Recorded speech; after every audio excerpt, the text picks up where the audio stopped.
All right, tonight we're taking a look at Parkside Christian Fellowship. Phil asked me via Twitter to take a look at that. It's parksidechristianfellowship.co.uk. What you're looking at here is how I first saw the site when I pulled it up in Google Chrome. It says, you're viewing the text version of the site because you don't have Adobe Flash. Well, I do, and it works fine everywhere else. So I thought, okay, hiccups happen, but I've refreshed, and it just isn't wanting to do it. So there's some kind of bug with the Flash detection. And to make it even worse, when I click on any of these plain text links, like weekly services, it loads the page and then kicks me back to the home page every time, no matter which one I click on. So this is potentially a pretty big issue here, but not something I need to get into. That's some code issues on your end. What was interesting is when I loaded the main site via Firefox here, doesn't seem to be a whole lot of Flash to it. I'm not sure what the reasoning is for that Flash warning message in that plain text site. It seems like really the only thing you've got is the nav bar in Flash, which I always advise strongly against, partly for the reason we just saw, but also because Google can't really see that very well, and that's going to kill your search traffic, and that's quite important, really. If people are searching for, Bible studies in Berkshire, or, whatever they want to do there, you're not going to come up as well. But again, that's something we can't fix in a quick review here, so we'll just move on. Let's see. I did like, putting all the technical issues aside. We'll get into the content here. I did like that you had all the embedded links on the front page here. I'm a big fan of that. You can click on that, contact us. Seems like you could use a few more. You talk about the Sunday Club. I don't know what that is. Ladies Meeting, Friday Club. As a newcomer, I have no idea what those are. Links to more detail there would have been good. I noticed you had a guest book here, which most sites haven't done in quite a few years now. It's sort of been replaced by Twitter and Facebook, which you seem to have a pretty good presence on Twitter.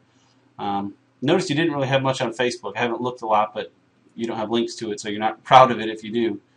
Interestingly, though, on the register page, you offer people the option to connect with Facebook Connect, but then you don't have a Facebook presence. It seemed kind of odd there. But anyhow, I would say just get rid of this guest book completely. I mean, it's empty as far as I can tell, or broken, one of the two.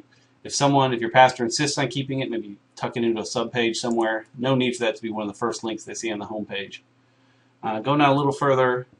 I noticed a counter. That's another sort of relic of a few years ago. I would get rid of the counter, use Google Analytics or something comparable to track real stats. Having just a plain counter there is not really useful for you. It's adding more bulk to the page. It's not useful to the visitor. It's just kind of, maybe pat yourself on the back a little bit, but really you want decent stats about what people are looking at and where they came from, and Google Analytics is a good solution for that.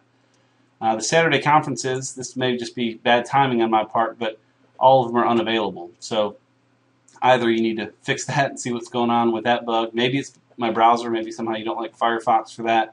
But either I would say fix that or get rid of that link on the homepage. It's one of your first links. Probably needs to go. Getting into the blog and news here. I think every church should have a blog. If not, I think they're missing out. However, you're sort of missing out on the best parts of a blog. You update it fairly well, your updates and stuff. But one of the great things about a blog is I can subscribe to it. I use Google Reader. People use blog lines. You can use iGoogle. A whole lot of ways people can subscribe to your content. And you can even have it push out automatically to Facebook and Twitter and whatever you want. But yours is just buried in Flash, and so I can't subscribe to it any which way. I think for a blog, having an RSS feed is very important, and you miss that. And then again, another reason churches should have blogs is great content for Google. They can read about, coffee in the park, and Google can potentially get you some traffic for some of these terms, but being buried in Flash, you miss out on all that. So I would look at using WordPress, or you could even do an external blog spot. I memean, really anything but this, just to kind of get it more open and accessible and really take advantage of the core features of a blog. Moving on to let's look at the contact page. It's actually a pretty good contact page. You've got form as well as an email address, phone. You've got your address, Twitter account. All that stuff's great. You don't have directions to the church though, which I would have expected.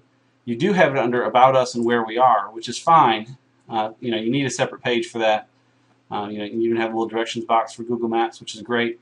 I would at least link to that from the contact page, though. If you're in the area, pop in and see us, or if you need directions, check out our directions page and link them over to that at that point.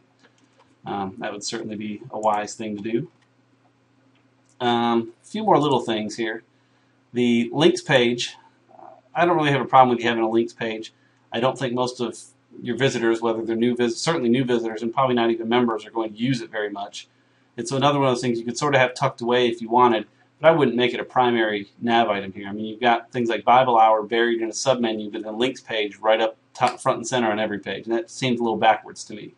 Again, have a little place off to the side where you give your links page and your guest book and some of that stuff if you want it, and give a little more promotion to the stuff that really matters about your church. That being said, the last thing I'd suggest is some kind of newcomers page. I see this, and you talk a little bit about where you are and some of that, but you talk about a few activities. I just want a general page. Click here to see when services are, what I should wear, what you've got for kids. You've got some of that under weekly services. Actually, you've got a good bit of it saying what you've got going, but still, informally discuss. Does that mean discussion's informal? I mean, I see guys wearing suits. I wear jeans to church sometimes. It's more contemporary, and I'm not really sure what to expect here. I think the more you can make people comfortable before they visit, the better. That's the reason I do like some outside shots of the building. Again, not on the home page. That's not your focus. But most churches, I advise they do a facility page of some kind, just so you can have a reason to show a big outside picture of the building, so when people are driving up the road, they'll recognize it and come in. And again, the more comfortable you can make someone before they visit, I think that goes a long way toward them being comfortable when they visit, and then hopefully liking what they've come to see. So that's a quick look at what you got. I think the first thing you need to do is fix some of those technical issues. This just obviously isn't going to work. I think it probably works better in Internet Explorer, which is a bigger chunk, and also Firefox, but there's some underlying issues that you've got to get taken care of. But get some of that done, and you're off to a pretty good start. I hope that helps. Thanks.